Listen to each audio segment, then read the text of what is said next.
Good morning and bright suns to all of you. Thank you so much for spending your morning with us. If you're watching later, that's fine as well, as long as you are staying in during these trying times right now. That's really what is important with so much of the world on lockdown now. We're all looking for things to do. We're trying to keep ourselves busy, and that's what we're trying to do. We're trying to give you guys some entertainment, something to look forward to, background noise while you're in your house, paying attention, live chats, whatever it is. That's what we want to do. That's what we want to bring you, because we want to encourage everybody to stay inside and do what we can to help that as much as possible. And so thank you so much if you're chatting on the side. Thank you for chatting on the side.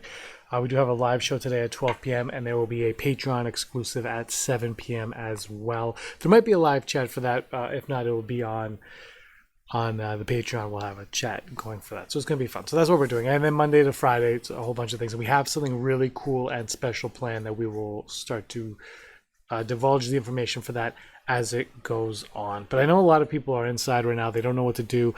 A lot of people have been losing their jobs temporarily, hopefully, but it is affecting a lot of people in a lot of ways. And what we're doing on Bright Suns is every day we will have somebody in the Star Wars community, podcast community for the most part, come in and give a few words about what they're doing to stay positive, to keep busy, and how they are still enjoying life, and some positive words for all of you. So today, on Friday, we have Scotty from Hawks Holocron. We have Hawks Holocron here to tell us how he's getting through his day.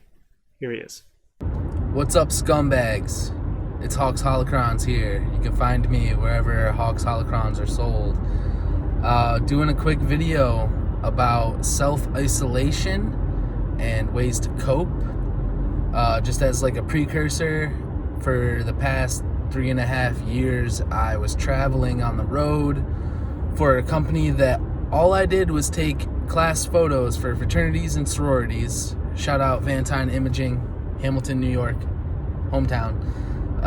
So for 3.5 years, I was driving my own vehicle across the country, been to like 60% of major campuses in the US, and living in hotel rooms for about 15 weeks at a time.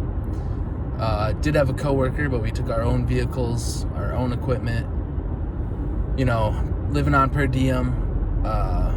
So I had options to stay where I wanted to. Sometimes you get into some nice Airbnbs, this and that, but I was alone 15 weeks at a time, away from family. Developed a hobby. I do wire wrap art with jewelry, collecting crystals, things like that. I know a lot of people are stuck at home right now. Majority of the work I do online. I shop online, I buy, sell, trade online. But yeah, definitely finding a hobby. If you can get lucky enough to find a hobby you can make some income off of, that's another thing that I suggest. Everyone's got a lot of time right now to look into some things. Starting a small business, not hard. The cost to do it, cheap. We got a tax ID. I want to say it was less than maybe $60. I don't think it was even that much. Just to register a business name, get a tax ID. So, you can buy it wholesale and things like that, but, that's just one avenue.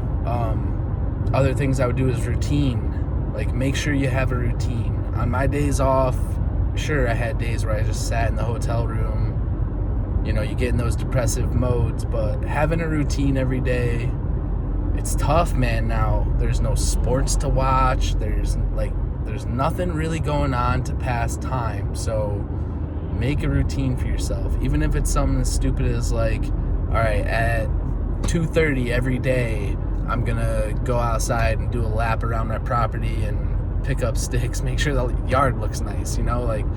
That was one thing that I can't remember who taught me it, but it's you can feel rich by just taking care of your stuff. A nice clean car, a nice clean house makes you feel like you have wealth. It's just that feeling of getting into a clean vehicle as opposed to getting into a dirty one. It's you can do these little things in life to make it seem like you're living your best life. That's all we're trying to do. Is you just sometimes you gotta fake it till you make it. And as far as I've learned, definitely having a routine is very important. Find a hobby, something that you have wanted to do that you haven't been able to do. Make a YouTube video. You know, I got a channel that nobody watches. You know, people in my town watch it because they're the only people I talk to about Star Wars. So even if you're just doing something, put the video out there, share it to the group. People will watch it. We'll watch it. You know, there's not enough content in the world for some of us. Trust me, I'm one of those people. I will just sit on YouTube for 8 hours in a day and watch everything you've put out. But yeah, I'm here for advice too. Road life sucks. Being isolated sucks. Don't be afraid to ask people questions, man.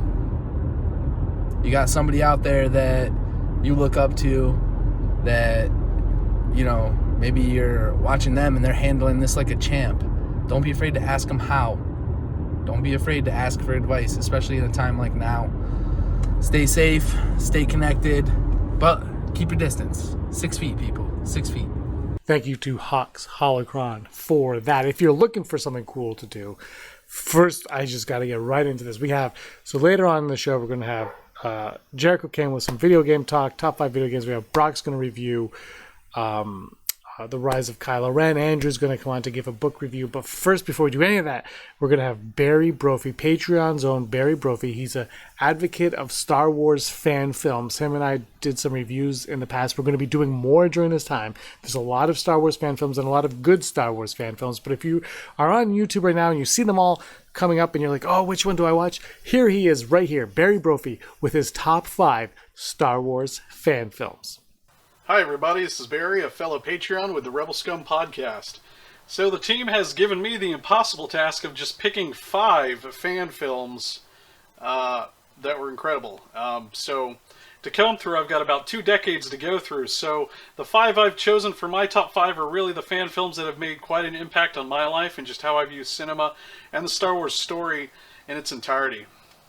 So number 5 for me is the Kylo Ren The Awakening fan film. This one was released in 2016, and it takes place 4 months earlier to The Force Awakens. I chose this fan film because it showed us what Kylo Ren really could be in a lightsaber fight at his full potential. I know we were kind of teased at his Claymore style in Episode 7, and just kind of watching him duke it out with another Jedi that was found after, Episode 6. I mean, it's just incredible to think of what Kylo Ren could have been in Episode 8 and Episode 9 as we progress later through the decade. So my number 4, for all of those of you who were a little disappointed by Episode 9, you might enjoy the Star Wars Legend movie adaptation of Legacy of the Force from 2015. This is a great fan film in that it explores the final conflict between Jaina and Jacen Solo, who are also the archetypes of Rey and Ben Solo.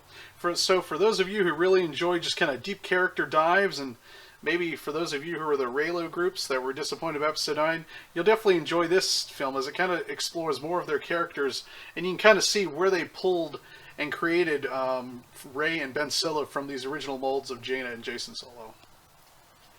Number 3 for me is it's basically just a lightsaber battle, and you'll notice this pattern. A lot of my fan films kind of delve into amazing fight choreographed scenes with lightsabers, because I know for me that's kind of one of my chief points of what Star Wars is to me. So it's a film called Omega. This one was released in 2018 by a man named Michael Yadvish and his martial art team. These guys are just really well known on YouTube for just choreographing amazing lightsaber combat with legitimate fighting styles and martial arts founded around the world.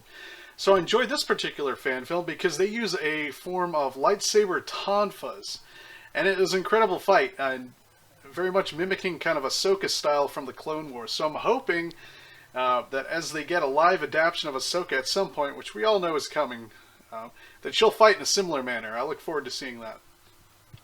My second fan film, we're going all the way back to the mid-2000s to a sequel called Versus: The Way to Shadow. It's a French fan film and explores the aftermath of a corrupt Jedi battling the dark side within himself as he's being hunted by clone troopers for Order 66.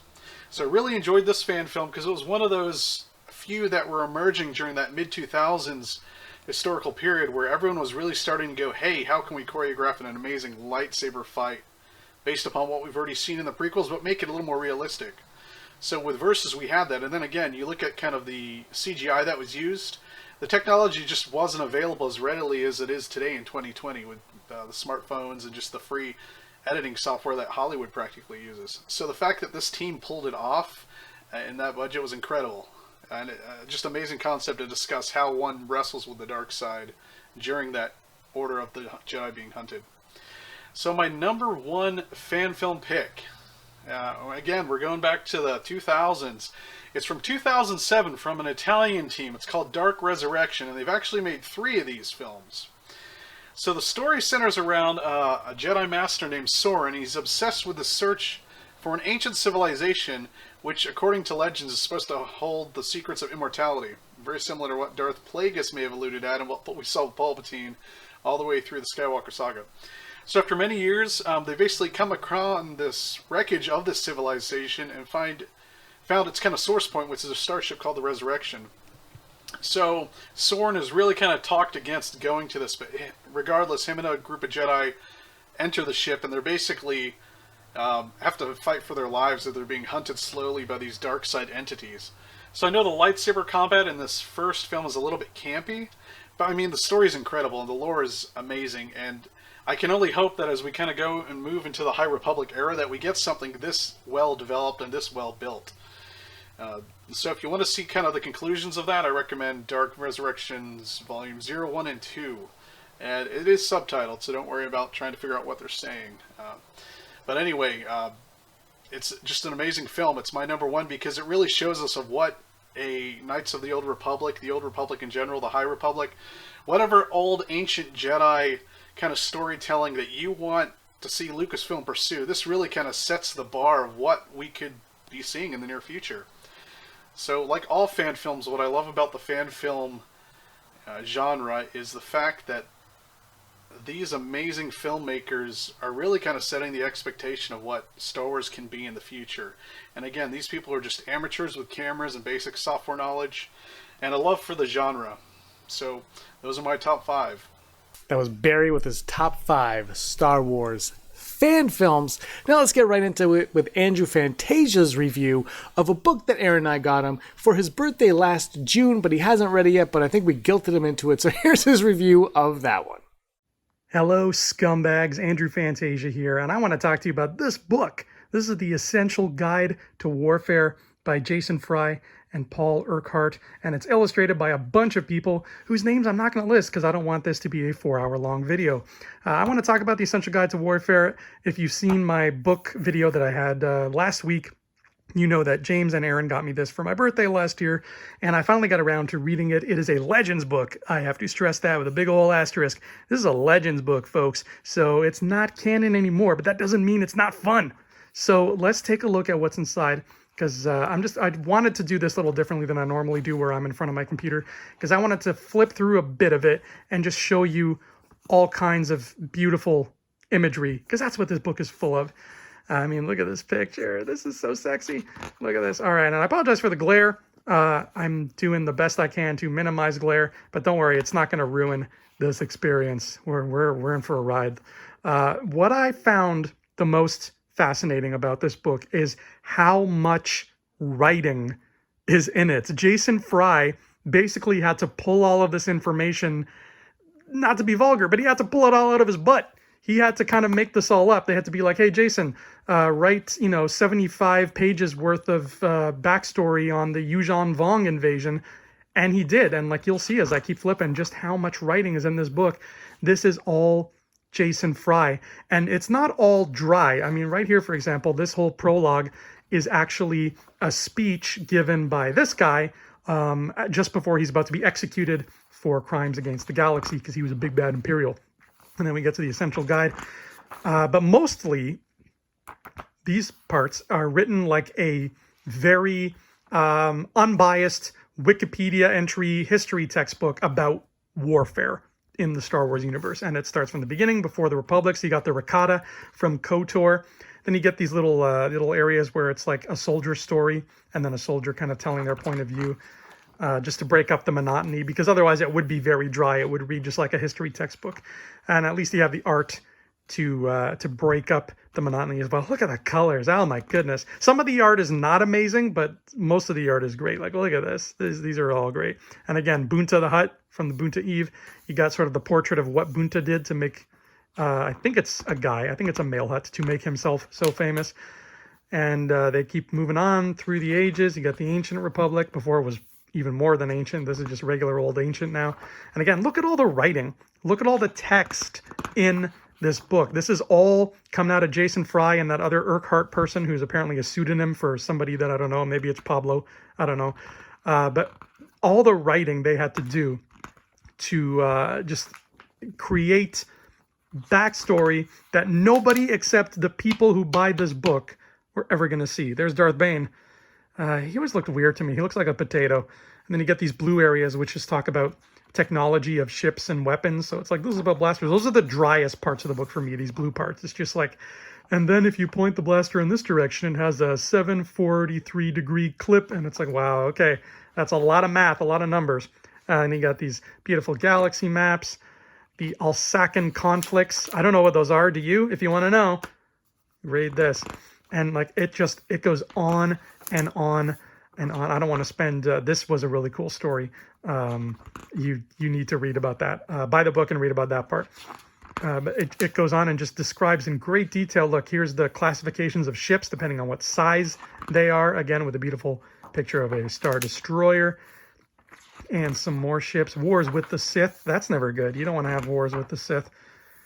And again, like, I can't stress enough just how much writing there is, man. There's Revan and Malak, or at least a version of Revan and Malak, as I've said many times before. As far as I'm concerned, Darth Revan is a black woman, because that's how my Darth Revan rolled. She was a black lady, not a white guy, like we saw in that picture. And there's this guy right here with a yellow lightsaber, because he's copying Rey, man. He totally copied her. That's Lord Hoth, who Hoth, the planet, is named after, I think. The Interdictor Cruiser, again, just more writing. This is all, just imagine being a writer and Del Rey hires you and they're like, hey, we're making this book. Can you fill it with text about Star Wars? Like, this is a writer / Star Wars fan's dream come true. Now we get into the prequel era. There's a party going on up there and there's some more ships. Like, what a great book for a Star Wars geek like us, right? Like, what a great book for people who just can't get enough of the warfare in the galaxy. There's everybody's favorite bounty hunter. I'm talking about you, Zuckus. And we got some more going on right here. Like, the green areas are all like story. They're more like an actual novel, just very short. And here's Naboo and Darth Sidious, who caused a whole lot of trouble. There's a beautiful, look at that. That's the Battle of Naboo. Ooh, beautiful. And you got some more droids, some droid ships, begun the Clone War does. And this is where you can see some of the art is great. Like, this art is great, but you'll see coming up when we get to art that shows the faces of people, not these guys, but the faces of like Luke and Han and stuff. It really feels like not it feels, it literally is like they just copy pasted an image from the movie and then made it look like they painted it, and it just looks off to me. There's the Separatists doing their dirty deeds that they don't do dirt cheap, because apparently you need money to be a separatist. That is the greatest picture of General Grievous ever drawn by human hands. Coolest character ever made. Thank you. There's that Trench guy from Clone Wars. And it's funny because they say, ooh, we don't think he's dead. Trench was once again listed as killed in action, but Yularen had his doubts. Yularen was right to have his doubts, because we saw season 7 now and we know what happens. There's some battle droids, Roger, Roger. And there's a great little picture of Ahsoka and Anakin. See what I mean about Anakin, though? It really feels like they couldn't do the faces all that well, unfortunately. But there's just so much stuff packed into all this, and it all has to do with, as the title says, warfare. It's all about warfare. It's the entire history of Star Wars. Oh, this is cool. This is Ahsoka wrote a letter to her friend after her first battle at Christophsis, and this is the letter. But it's the entire history of the Star Wars galaxy from back to front, from ancient times to the Dark Horse comics that took place like 150 years after Return of the Jedi, and it just covers warfare. So it's like, oh, who was at war, 5 years after Return of the Jedi? Well, here's who was at war, and here's what kind of ships they used and what battle formations they used. Basically, this book would be Thrawn's dream come true, because he could be like, ooh, I read about this and now I know everything about you because I'm perfect in every way. And there's a Star Destroyer, and there's some folks having a party. Either that or they're filming an Apple commercial. And there's an Imperial training center, which was very cool. This talks about the Imperial plaques that the officers wear and the code cylinders that they have. Again, it's all war. The more detail than you ever wanted about war and how it works in the Star Wars galaxy. There's stormtroopers wearing, putting their armor on. That's what a stormtrooper dressing room looks like. And there's some more stormtroopers doing stuff. Great picture of Vader right here. They did a fantastic job just making this book presentable because, like Yoda says, page turners, they were not. This is not, a page turner in the sense where you're like, oh my God, what's happening next? And you just keep flipping through it because it is very dry like a textbook. And there's no way in hell somebody who's not a Star Wars fan could enjoy this because it's literally just a textbook of the world of Star Wars. Like, this is all pilot slang. Hey, what does bumping mean? It means when you're engaging in an ACM. What does ACM mean? Oh, it's right here, aerial combat maneuvering. It's so rooted in the world of Star Wars that you need to be a war buff and a Star Wars buff to really kind of appreciate it. So you're gonna have fun with it if either of those two categories are what you fall under. And here's some more, just look at how much reading you get to do. And honestly, if you're trying to pass the time while you're self-isolating, this is going to do the trick for you. There's Red Squadron. Look at those guys, champions. The Empire struck back. I don't remember that ever happening. And there's Piet and Ozzel. Again, see, that's just a screenshot, and then they just kind of photoshopped it to their painting. It's not the best with the faces of the actors, but hey, it's still beautiful art, and these guys and gals, I should say, still paint way better than I ever could. There's I don't know who that is. Showdown at Endor. I'm just gonna get really quickly through to the end here. We got Akbar, it's a trap. We got some Ewoks. There you go, James and Brock. Ewoks messing shit up in Empire and Fragments. There we go. And as it goes on and on, you'll see we have now reached the end of Return of the Jedi. And of course, back then there was no Force Awakens, so it just keeps going on into other conflicts. There's Wedge, talking about him wanting to retire because he's getting old. And the Empire ends, and Thrawn shows up, and then Thrawn dies. Spoilers, he didn't see everything coming. And it talks about the ships that were used during that Thrawn era, the World Devastators. And then some more maps about campaigns, battle campaigns. Then we got the New Jedi Order, and this is when the Yuuzhan Vong attacks. There's the Yuuzhan Vong, and those are their ships, and they're all organic-looking ships and such. And those are the three Solo kids, Jason, Jaina, and Anakin. Spoilers, 2 of them are dead now. And some more Yuuzhan Vong folks. They really were cool-looking characters, the Yuuzhan Vong, but I had no interest in reading the stories about them. It just felt too, back in the day at least, it felt too non-Star Warsy for me. And then we get into some more deeper into the future. Much deeper into the future, Kashyyyk's on fire there for some reason. Some portraits of more war heroes. Again, very textbook heavy. This is a character I've never heard of called, what's her name? Abeloth.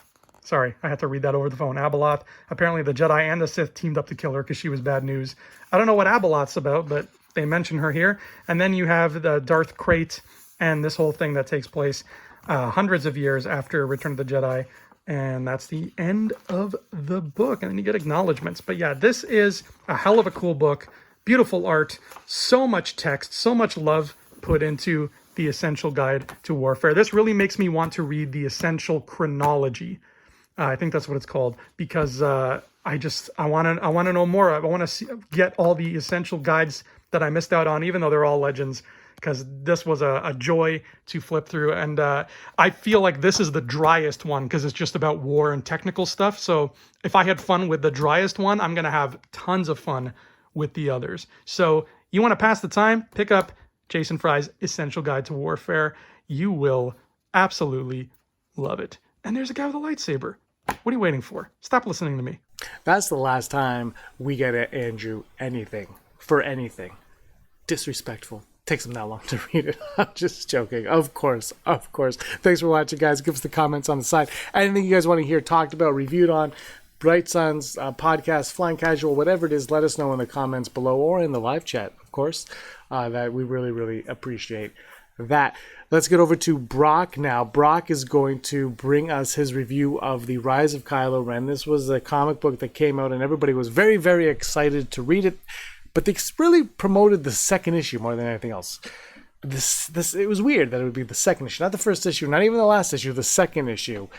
So Brock has read them all. I've read them all too, but I'm just going to host this one. But Brock has had a chance to read them all. And so here is his review of the comic strip series. There's a strip, the comic book, the comic run, The Rise of Kylo Ren. Here's Brock. Here I am again to talk about things that I love.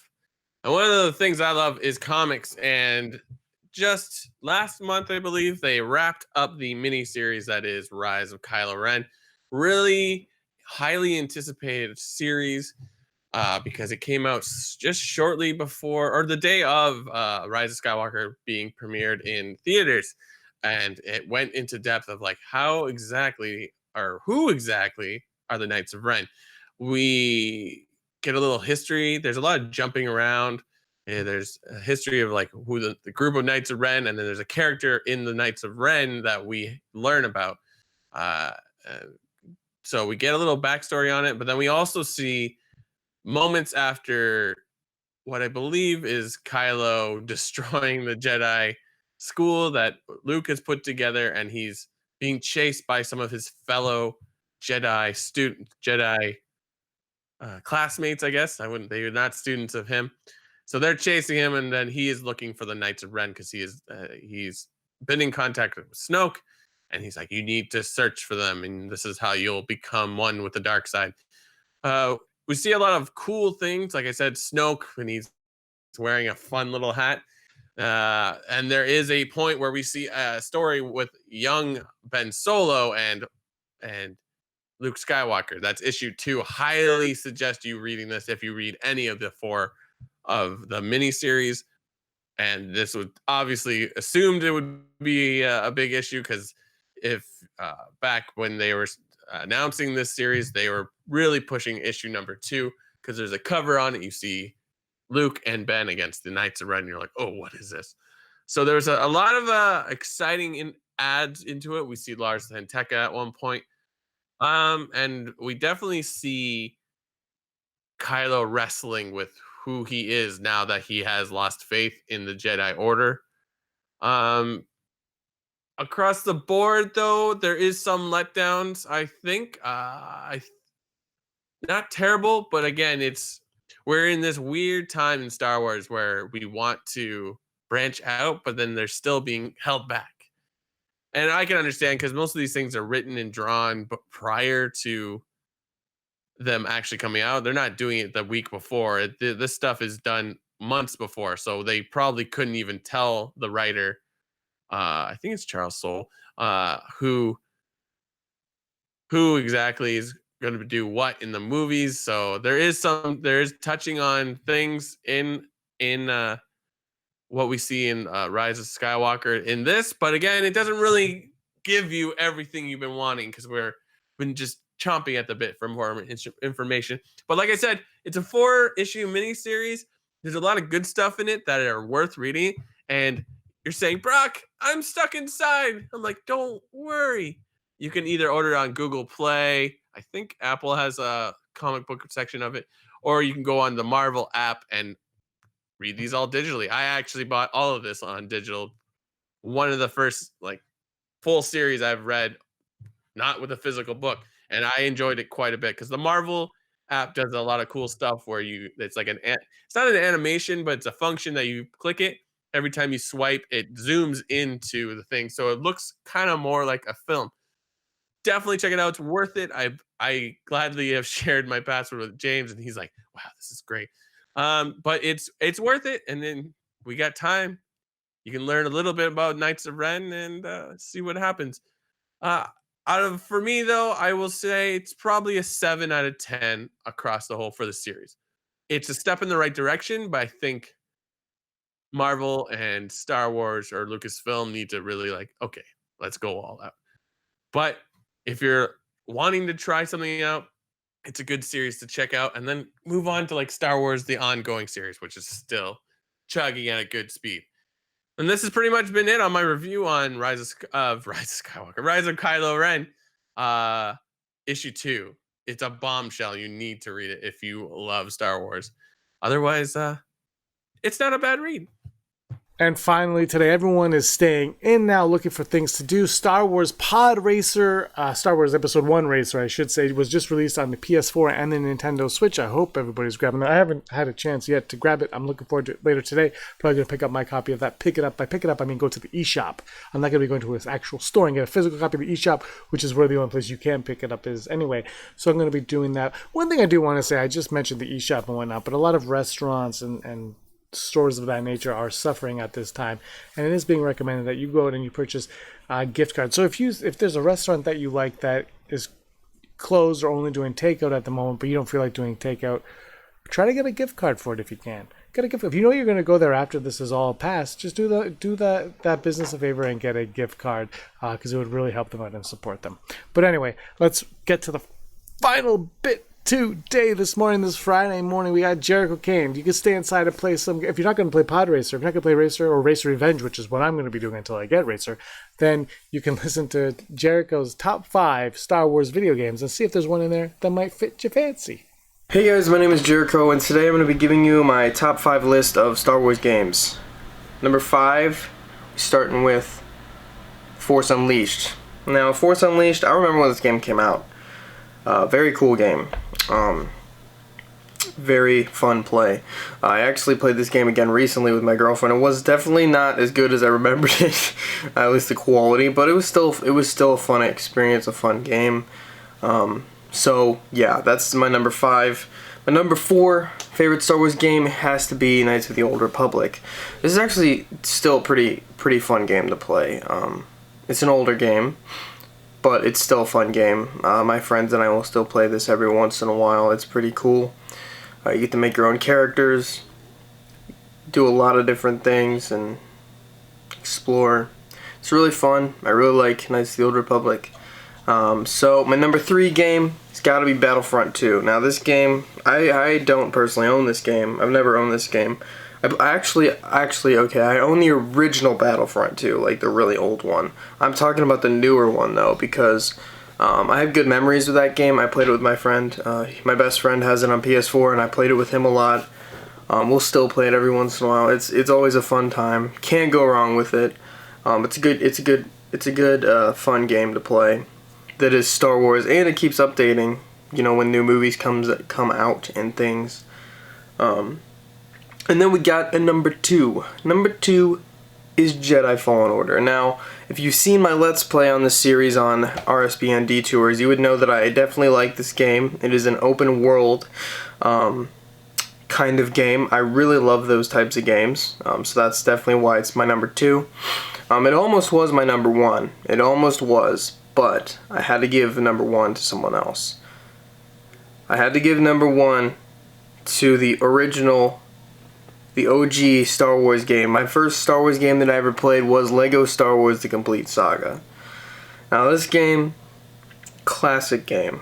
I have so many great memories, so many fond memories of that game. It was a fun game. I played it with lots of my friends when we were younger. We would always mess around. I remember we would literally just be in that game for hours just playing it. Sometimes we would like find glitches and like try to glitch ourselves in the games and just sit there and laugh for like hours because it was funny, and the glitches are funny. It was just an all-around good experience for me. It's a good game. You can't go wrong with it. I hear they are remastering the game and adding the new movies, so I am interested to see how that game turns out. I'm excited for it. I'm hoping that they don't just reuse the same levels. I'm hoping they kind of redo the levels, because that'd be a little bit better. Instead of, reusing the same ones. But yeah, it's a really good game. Definitely my favorite Star Wars game. Always fun. Always a good time. I went back and played it a little bit recently, so it's a good time. Anyways, guys, thanks for tuning in. That has been my top 5 Star Wars video games. Hope you enjoyed it. Hope you can check them out yourself. Definitely go check those games out. It is definitely a good time. I will see you guys next time. Thank you for watching. Thank you, Jericho Kane, Patreon's own Jericho Kane. Also, we did a contest last week during all of the live streams, and the winner is going to be announced at our 12 p.m. Eastern show. So we'll have the winner announced at 12 p.m. Eastern. I want to thank everybody for joining me this morning, for joining all of us this morning and every morning this week and the previous week. We'll be back next week with more Bright Suns. Again, there will be a cool show coming at you soon, which is going to be a very, very long live chat show. It should be a lot of fun. Bright Suns is Tuesday to Friday. Unleashed will be the morning show on Mondays, just to kind of change things up a little bit. But all of them will have live chats. There's going to be live chats at 9 a.m. Eastern, 12 p.m. Eastern, and 7 p.m. Eastern every day that we can possibly do it. We try to throw in a fourth one if possible, but it's not always possible just for logistic reasons. But we want to be here. We want to give you as much content as we can. We want to keep you inside as much as we can. We want everybody to be healthy. We want everybody to be safe. And we want everybody to get back to some sort of normal as quickly as possible. And the best way to do that is just stay here and talk Star Wars with us. All right, everyone. Thanks for watching. I'm James Razile. This is Bright Suns. And may the force of others be with you. Hey scumbags, thanks for watching. Don't forget to give us a thumbs up on our video. As always, please subscribe to our YouTube channel, Rebel Scum Podcast, for all the latest videos.